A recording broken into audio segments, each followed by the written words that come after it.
সবুজ জঙ্গলের পাশে ছিল ছোট্ট একটি গ্রাম, শান্ত, সরল আর সাধারণ মানুষের জীবন দিয়ে ভরা।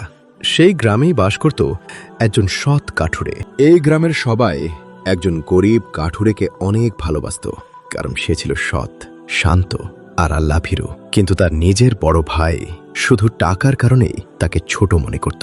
প্রতিদিন ভোরে হাসান কাঁধে কুঠার নিয়ে জঙ্গলের পথে বেরিয়ে যেত। তার আয় খুব কম ছিল, কিন্তু তার মনে ছিল শান্তি। জঙ্গলের গভীরে গিয়ে সে কাঠ কাটত। প্রচণ্ড কষ্টের কাজ হলেও কখনো হারাম রিজিকের কথা ভাবত না। গ্রামের মানুষ তাকে এত ভালোবাসত কারণ সে সব সময় অন্যদের সাহায্য করত।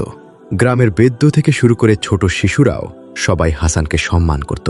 কিন্তু তার বড় ভাই করিম টাকার অহংকারে তাকে সব সময় অপমান করত। সব অপমান সহ্য করেও হাসান কখনো রাগ করত না। রাতে শুধু আল্লাহর কাছে দোয়া করত। একদিন হঠাৎ গ্রামের উপর নেমে এলো ভয়ঙ্কর ঝড়। করিমের সব ব্যবসা মুহূর্তের মধ্যেই ধ্বংস হয়ে গেল। যারা টাকার জন্য তার পাশে ছিল সবাই তাকে ছেড়ে চলে গেল, কিন্তু একজন মানুষ এখনো তার পাশে ছিল। সে ছিল হাসান। সেদিন করিম বুঝেছিল মানুষের সম্মান টাকায় নয়, চরিত্রে। অহংকার মানুষকে ছোট করে আর উত্তম চরিত্র মানুষকে বড় করে।